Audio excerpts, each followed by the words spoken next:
Big boss 8వ season హడావిడి మళ్ళీ మొదలైంది. ఇక ఎన్నికల season, IPL, world cup season ఇలా అన్నీ ముగిశాయి. హిందీలో ఆల్రెడీ బిగ్ బాస్ ఓటీటీ 3వ సీజన్ సందడి చేస్తుంది. ఇప్పుడు తెలుగులో బిగ్ బాస్ 8వ సీజన్ సందడి షురు కాబోతుంది. ఇప్పటికే కంటెస్టెంట్ల విషయంలో, లింకుల విషయంలో విజ్ఞప్తులు అయితే వినిపిస్తున్నాయి.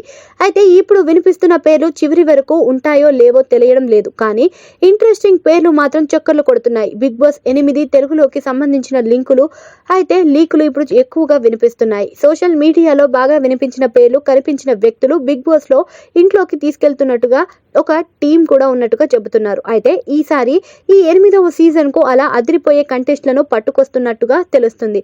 ఈ క్రమంలో ఈ ఏడాది ఎక్కువగా వైరల్ అయిన, ట్రోలింగ్ అయిన వ్యక్తి వేణుస్వామి. ప్రభాస్ పని అయిపోయింది అని, సినిమాలు హిట్ కాలేవని, ఇంకా తెలంగాణలో కేసీఆర్, ఏపీలో జగన్ వస్తాడని చెప్పి దారుణంగా ట్రోల్కు గురైన వేణుస్వామి బిగ్ బాస్ ఇంట్లోకి వస్తాడని తెలుస్తుంది. ఏపీలో జగన్ వస్తాడని చెప్పడం, రిజల్ట్ చూస్తే తేడా కొట్టేయడం, ఆ తర్వాత వేణుస్వామిని అందరూ తిట్టడం, ఇంకెప్పుడు ఇలా పబ్లిక్ ప్లాట్ఫామ్ మీద ఇలాంటి విషయాల మీద జాతకాలు అంటూ చెప్పను అని వేణుస్వామి నిర్ణయించుకున్న సంగతి తెలిసిందే. అలాంటి వేణుస్వామి ఇప్పుడు బిగ్ బాస్ ఇంట్లోకి వెళ్తున్నాడనే సమాచారం. ఇది నిజమో కాదో తెలియడం లేదు. కానీ కొన్ని విషయాలను పరిశీలించి చూస్తే కాస్త అవగాహన అయ్యే అవకాశం ఉంది. వేణుస్వామి ఒకవేళ బయట ఉంటే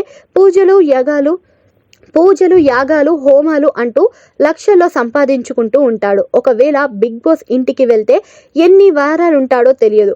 బయట ఆదాయం కన్నా లోపల ఆదాయం ఎక్కువగా ఉంటేనే వేణుస్వామి వెళతాడని అర్థమవుతుంది. వేణుస్వామికి ఈసారి అందరికంటే హైయెస్ట్ రెమ్యునరేషన్ ఇచ్చి మరీ తీసుకుంటారని తెలుస్తుంది. ఒకవేళ వేణుస్వామి లోపలికి వెళితే ఏం చేస్తాడు? వీకెండ్లో నాగార్జునకి చెప్పాల్సిన మాటలు, తీసుకురావాల్సిన క్లాసులు వేణుస్వామి తీసుకుంటాడా? అందరికీ జాతకాలు చెప్పి ఎవరు విన్ అవుతారో ముందే ఊహించి చెబుతాడా అనేది చూడాలి. అసలే ఈ బిగ్ బాస్ సీజన్ అంటేనే ఇంట్లో కుమారి ఆంటీ, బరలక్క వంటి వారు కూడా వస్తారని తెలుస్తుంది. వీటిలో ఏ మేరకు నిజం ఉంటుందో అది అనేది ఇప్పుడు చూడాలి మరి.